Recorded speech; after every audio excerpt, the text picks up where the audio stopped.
Hello, beautiful humans. It's your girl, Pearl. Welcome back to the Your Lit Up Life podcast, home of the BioRave movement, where we're helping you biohack and rave and party to optimize your well being. And so today's video or episode, if you're watching on YouTube or listening to the podcast, either one, we are diving into part two. I'm doing a four-part series, really breaking down the lit method. And the lit method is something I created through my years of navigating my own well-being, my mental health, my health, and really being able to become the most lit up, thriving, energized, confident version of myself. And the lit method is four different main pillars. If you haven't listened to episode one, please go back and listen to it. The first one was about the soul and being in alignment with your soul and finding your purpose. Part two, this episode, we're talking about heart. All right. So we're talking about feelings, emotions, emotional intelligence, things like that. And this is so important. Now, if you remember my acronym for this lit method, it's absolutely lit. It's shabam. Okay. Shabam. Shabam. Okay, we like to have fun over here. And so Shabam is SHBM, which is soul, heart, body, and mind. And these are the four pillars and the four areas of the human, of your life, that I truly believe we need to focus on if we're really talking about being an optimized, holistic, thriving human being. You must address these four areas. This is really important in the framework I do in my coaching, in my methodology, because I used to just focus on the nutrition and the movement, and that was great, but there's so much more when it comes to really creating habits that last you for life. You really have to work on the deeper levels of the mind, of the subconscious mind, the somatic work, the rewiring your nervous system, your body, like embodying your new being and who you're becoming. And that's so much more than just eating some broccoli and running on the treadmill. Like we talk about the deep, deep work. And so when it comes to being more emotionally intelligent, working with the heart and feeling, this is something that absolutely transformed my life once I was able to really tap into this. And this is a really big part of my movement. This is a really, really important piece because a really big piece of why right now partying, in my opinion, is not supportive for many people. And it's not just partying, it's escapism in general. It's whether you use drugs, sex, alcohol, food, social media, um, keeping yourself busy, being a workaholic, whatever your escape is, we do that as humans to avoid feeling. A lot of times we do that to avoid feeling. I remember, and this is so funny because I was thinking about my movement and like why I'm so passionate about this and how I used to escape. I used to use partying as an escape. I remember my mindset and my brain and my inner world was such a negative, toxic place that I hated being alone with myself. And this was due to so many things. And maybe one day I'll share more on the podcast or in person, um, on about my upbringing and stuff. But like my mind was such a negative, toxic place. So I didn't love being with myself. I actually hated myself. I hated my thoughts. I hated how I felt. I just hated being around myself. And so I always kept myself busy. And in the evening, I would be at home like, hey, what am I going to do? Well, let's go out to dance. And I would literally, this was one summer, I think it was summer of 2019, one of the summers. And my friends wouldn't come out with me. Not they didn't want to, but your girl, I went out so much. My friends like, yo, you're whack. Like I'm just going out once a week or every couple weeks. But your girl, I wanted to go out literally every weekend, but also during the week as well. I had a little stint here.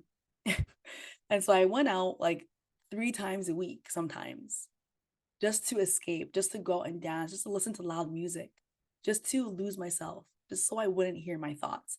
And a lot of the times I was sober, right? I wasn't because I'd be have to work the next day. Or when you go out 3 times a week, you can't just be drinking, getting really smashed all the time because that didn't support my well-being. But I would still escape. I would still, use that. And so I wanted to avoid feeling. That's true. I wanted to avoid the negative emotions I was feeling. I wanted to avoid addressing the inner wounds and the things that I've been ignoring for years. I wanted to avoid really looking at why I was the way I was, why I was thinking the way I was thinking, why I felt the way I felt, because then I would have had to address that, oh shit, like I need to do something about this. I wasn't ready to face that. And obviously, everyone has their journey, everyone has their lessons and their timeline. But I do believe there comes a time where people wake up and we're like, oh shit, like I need to address this. It might come up in your relationships, in your job, in your friendships, within yourself, how you're feeling in your health, these patterns and these negative conditioned things that we learn and we repeat just because that is something that we were ingrained with, right? And at one point in our life, those habits and those behaviors and those actions and those ways of thinking actually kept us safe in our environment when we were growing up. That way of thinking and being was our survival method when we were growing up. And so we kind of ingrained those. And now we notice they're not serving us. Like these ways of thinking and being aren't serving us. And so I had to really sit with myself and really get to know myself and journal and meditate and cry and dance and all these things. And especially my sister dying, that brought up so much more too. And I really had to face my emotions. But the thing that I will say and really emphasize here is that feeling your feelings is such a beautiful thing because when you're able to actually face and feel all the lower vibrational feelings, I'm not going to call them bad feelings because they're not bad. All feelings have a purpose. All feelings serve us in some way, shape, or form. Once we're able to acknowledge that, that in itself is a game changer. So once I was able to face my I can't even say that word, my lower vibrational feelings like shame, guilt, sadness, frustration, mad, anger, all those feelings. Only then was I actually able to elevate and really feel incredible. Like I never was actually happy until I was able to heal all those things and learn how to move through my emotions, how to release my emotions, how to process my emotions in my own way. That's exactly what I'm going to be teaching you in this part of the framework in my program is how to process your emotions in your own way that works for you. Not until I did that was I actually able to tap into the heights and feel the higher frequency of emotions. And it was literally a game, it like blew my mind because I was like, wow, I didn't realize I could feel this good. It was only after I felt that bad. You know what I mean?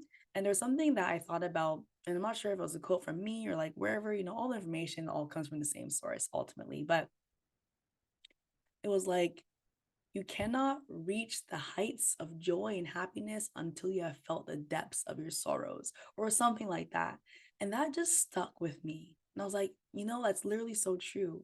And so if you're listening to this and you're like, yeah, I really want to support my emotions and be more emotionally intelligent and feel and be able to not let your lower vibrational feelings take control of you.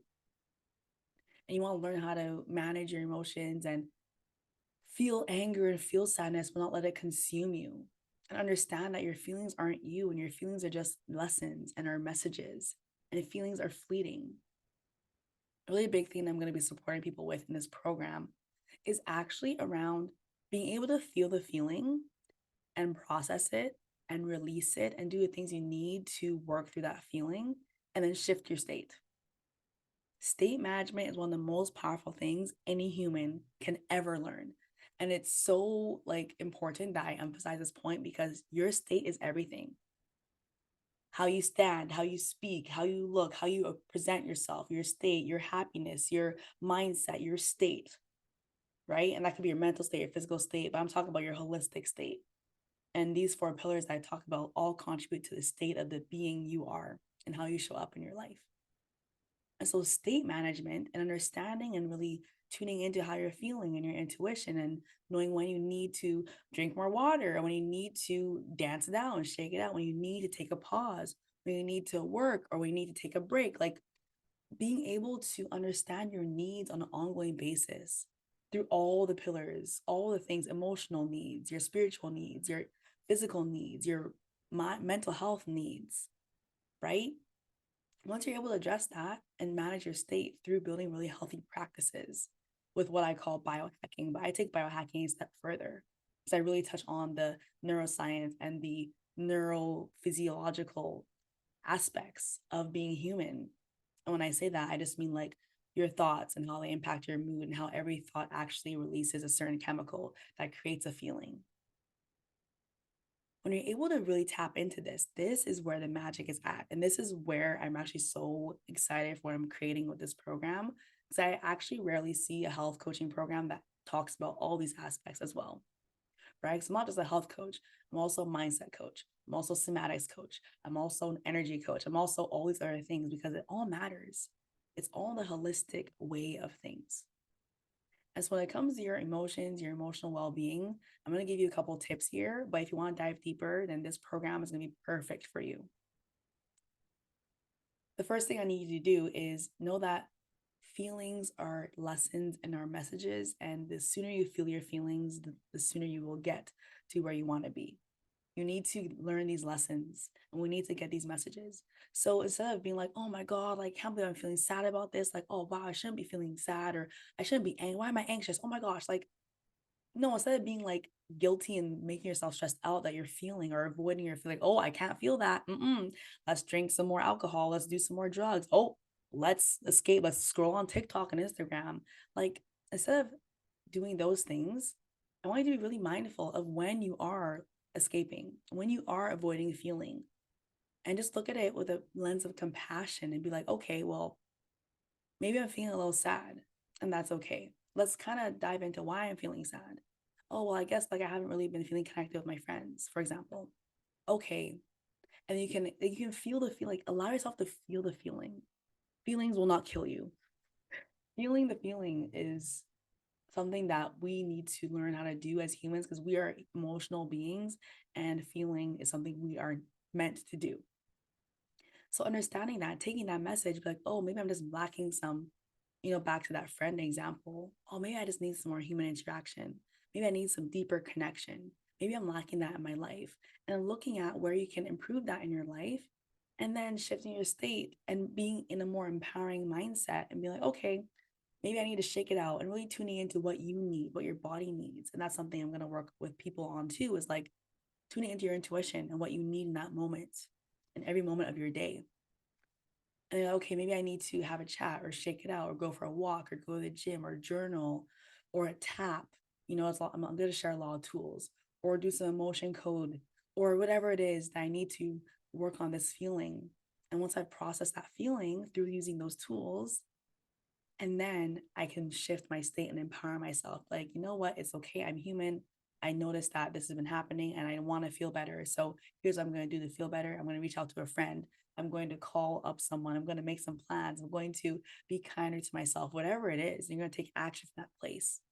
Then there's also some other things that we're going to do to really empower you, to reinforce that habit and feel really good about it. Because you can always transcend through feelings. You can shift your low vibration feelings to a higher vibration, but we must go through that process. And the more you do it, the easier it gets. And you get to do it every single day in different ways. And it really becomes the most empowering thing. Because you feel a feeling, you acknowledge it, you look at it, you see what it's telling you, and you make a shift in your life, you shift your state, you address that, you move forward, take action. And because you do that, you feel that feeling less. But if you don't address the feeling, you keep repeating the patterns that make you feel the feeling. That makes sense, right? So once we address it, we're like, oh, okay, cool. This is making me feel this on a regular basis. And I don't want to feel this anymore because I am someone that wants to be happier. I want to have better mental health. I want to be my thriving, most epic, highest vibrational version of myself. So I must work through this because that's my standard for myself. And we talk about standards as well in my coaching because the standards you have for yourself in your life are what's going to dictate how you operate in your life. So we must uplevel our standards. We must uplevel how we feel on a regular basis. So once we work through that, you're going to feel these feelings less because you've addressed the root cause of why you're feeling this way. And then once you do that, you will feel that way less often. And that goes for all the feelings of the anxiety, the sadness, the pain, the grief. And of course, it's not like, oh, just done in one day, but it's an ongoing process and it's a healing journey. And sometimes the process, the tools is that inner healing. And sometimes it's in unconditioning yourself. Sometimes it's other things that come up for you. And, sometimes it takes months. So there's some things I'm working through that took me months. Man, I got heartbroken during the summer and shit still comes up. I went out dancing 2 weeks ago And I was literally sad as balls because I got heartbroken this summer. And I was just like, damn, we still got to work on the healing. And so it's not linear, it's up and down. But when you get to do it with supportive group, with people, and you get to really learn more about yourself and give yourself that love and compassion, understand where it's coming from, understand the neuroscience behind it, understand the subconscious patterns, and really get to embody a different version of yourself and add the somatics, add the mindset work, add the healing, add the community, add the love, add the fun, like all things we're going to add. Healing gets to be a different experience. It gets to be fun. It gets to be transformative, right? And it gets to be something that really helps you tap into that next level version of yourself. So that's what I want to say and share about the number 2 pillar in the LIT method, the second pillar. I don't know why I said number 2, but anyway, the second pillar in the LIT method. And this pillar is literally everything. I could talk here for hours about this because it's one of the most important pillars. I'm actually reading a book right now. It's called Outlive, and it talks about the science of longevity and happiness and being a thriving human being for longer. So living till we're old, but also maintaining our quality of life and our health. And one thing this doctor talks about is our emotional well-being and how impactful it is for our longevity and for how long we live and on our mortality rates. There's a lot more that goes into feelings and trapped emotions with our disease and mental health issues and like what it ends up manifesting in the body when we don't process our emotions. That's a whole other topic, but it's need to say that emotions and feelings, processing them, managing them, becoming more emotionally intelligent, understanding yourself to a deeper level, and understanding that feelings are fleeting and they are messengers, and that we can move through these feelings. We don't have to stay in these low states for longer than we need to. And that is so empowering. And so if any of that spoke to your soul, if you're like, wow, I really want to work on that piece, because I know that becoming more emotionally intelligent and managing my happiness level, feeling less anxious, being more confident, being happier is something that I want to do in my life, then you are in the right spot. I highly recommend that you DM me the word deets to learn more about the program that I'm dropping that's going to absolutely change your life when it comes to this, but also the other pillars. So DM me the word deets, and I can't wait to chat with you. This is literally my life's work, and I'm so passionate about this. And this program is going to change thousands of lives, and I know that for a fact. Like it's ready. It is done. It is done. So the next one I'm talking about, the next pillar is shabam, SHB, body. I had to go through it. It's body. And we're going to talk about, oh man, this could be literally 10 episodes, but the basics of your physical health and well-being and optimizing your energy levels, balancing your hormones. And we'll see what I talk about in that episode, but we'll talk about physical health, how to optimize your body. All right. And that's gonna be really powerful too. Stay tuned for next week. If you're listening here, I'm so grateful you're here. If you're watching on the YouTube channel, thank you for being in the community. If you're not in the free community, the BioRave Club, please DM me the word club or click the links below to join the club. I go live every week. We're connecting, we're having fun things, we're having conversation, we're sharing music. Just a community that's going to be fucking epic and huge in the future. And I'm having a Christmas party for our community. So please join the free club, vote in the poll for when the Christmas party you want it to be, when you can make it. I will be closing the poll soon so we can get planning the Christmas party, but it's going to be so much fun. Hope to have you there. And otherwise, if you're listening to this, share it in your stories. Also, I'm doing a giveaway for every podcast episode you listen to and you share your stories. I'll be picking one winner per month to win a 30-minute one-on-one deep dive call with me. All right. So you want to win that, share it to your stories, tag me, join the club. Let me know if you want to learn more about the programs. And as always, go live your most lit up life, fam. Send you all so much love. Bye.